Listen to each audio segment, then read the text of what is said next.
Hello, ഇന്ന് കുറച്ച് cute stickers ഉണ്ടാക്കിയാലോ?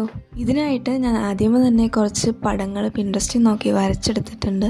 അത് പിന്നെ കളർ അടിച്ചെടുത്തു. പിന്നെ മാർക്കർ വെച്ചിട്ട് അതിൻ്റെ ഔട്ട്ലൈൻ ഒന്ന് ഞാൻ കൊടുത്തു വെച്ചു. അതിൻ്റെ കണ്ണും ഒക്കെ റെഡിയാക്കി വെച്ചിട്ടുണ്ട്. സ്റ്റിക്കർ കട്ട് ചെയ്യാനുള്ള എളുപ്പത്തിന് വേണ്ടി ഞാൻ ആ പേജ് അങ്ങോട്ട് കീറി എന്നിട്ട് ഒരു കട്ടിംഗ് മാറ്റിൻ്റെ പുറത്ത് വെച്ച് ഞാനത് കട്ട് ചെയ്തെടുത്തിട്ടുണ്ട്.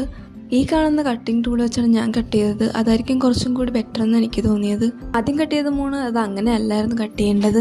ഈ മഷ്റൂം കട്ട് ചെയ്യണ പോലെ ചെയ്യും കട്ട് ചെയ്യേണ്ടത്. അതിൻ്റെ അറ്റത്ത് കുറച്ച് വൈറ്റ് കളർ വേണമായിരുന്നു, എങ്കിലത് ക്യൂട്ടായിട്ടിരിക്കത്തുള്ളൂ. പിന്നെ ഞാൻ വേറൊരു പേപ്പർ എടുത്തിട്ട് അതിൻ്റെ മുകളിലും ഞാൻ സെല്ലോ ടേപ്പ് വെച്ച് ഒട്ടിച്ചു. പിന്നെ ആ ഡ്രോയിങ്സും അതിൻ്റെ മുകളിൽ വെച്ചിട്ട് അതിൻ്റെ പൊക്കത്ത് വീണ്ടും സെല്ലോ ടേപ്പ് എടുത്ത് ഒട്ടിച്ചു. ഇനി അത് കട്ട് ചെയ്യണം. കട്ട് ചെയ്യുമ്പോൾ ആ സ്റ്റിക്കറിൽ നിന്ന് കുറച്ച് മാറി ഈ കാണുന്ന പോലെ കട്ട് ചെയ്യണം. ഓരോന്നും ഇതുപോലെ നല്ല വൃത്തിക്ക് കട്ട് ചെയ്തെടുത്താൽ നമ്മുടെ സ്റ്റിക്കർ ഇവിടെ റെഡി ആയി കഴിയും.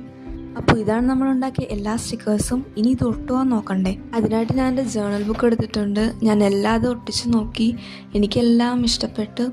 അപ്പം ഇതാണ് ഇതിൻ്റെ ഫൈനൽ ലുക്ക്. Thank you.